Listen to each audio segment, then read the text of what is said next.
Добрый день. С 30 сентября 2015 года воздушно-космическими силами России в Сирии выполнено 5662 боевых вылета, в том числе 145 вылетов самолетов стратегической ракетоносной и дальней бомбардировочной авиации. Произведен пуск 97 крылатых ракет морского и воздушного базирования.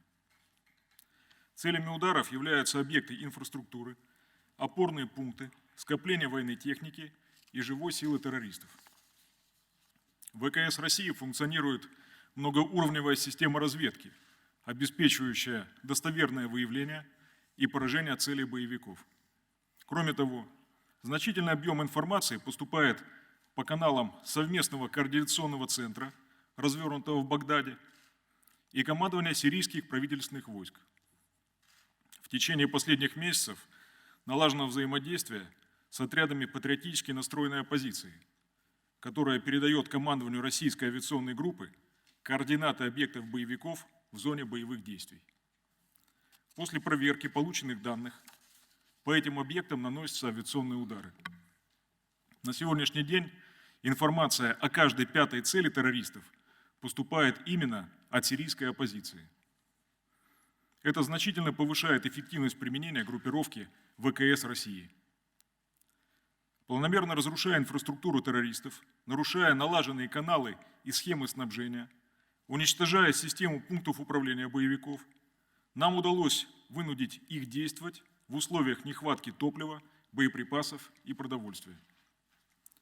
Ударами по объектам добычи, переработки, хранения и транспортировки нефтепродуктов на подконтрольных территориях террористам ИГИЛ территориях мы лишили их возможности оперативно восполнять запасы боеприпасов, вооружения и материальных средств, а также вербовать в свои ряды новых наемников.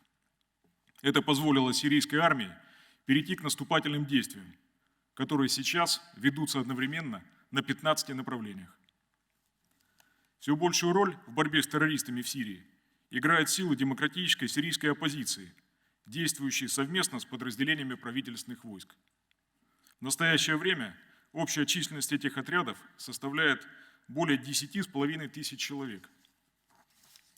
Только за последние несколько дней отряды сирийской демократической армии под командованием Аль-Ганима продвинулись на 8 километров в направлении на Ракку и освободили 4 населенных пункта.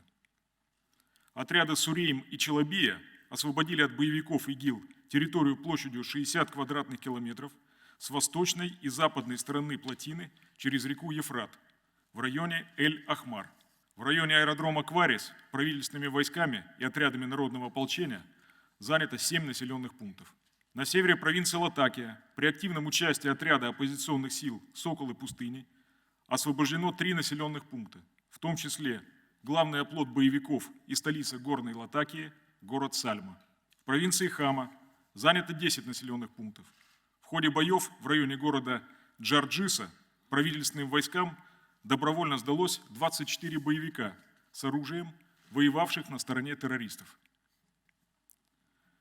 Всего за 100 дней операции, проводимой российскими воздушно-космическими силами в Сирии, у ИГИЛ отвоевано 217 населенных пунктов и освобождено свыше 1000 квадратных километров территории.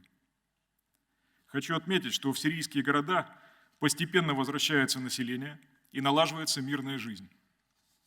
В этой связи новым направлением деятельности вооруженных сил Российской Федерации в Сирии является проведение гуманитарных операций.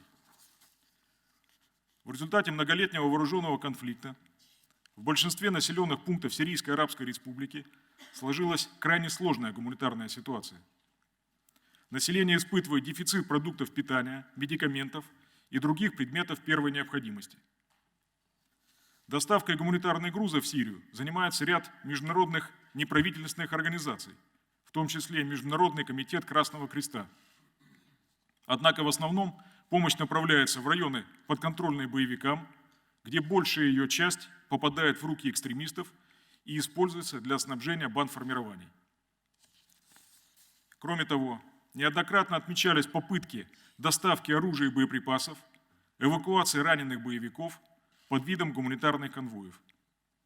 Поэтому принято решение о развертывании в Сирийской Арабской Республике вооруженными силами Российской Федерации гуманитарной операции.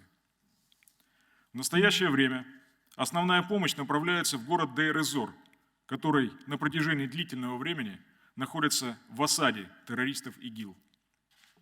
Сегодня именно военно-транспортными самолетами Ил-76 ВВС Сирии с использованием российских парашютных платформ в Дейр-эз-Зор доставлено 22 тонны гуманитарных грузов.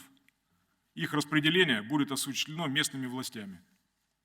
На экране вы видите, как происходила доставка гуманитарной помощи.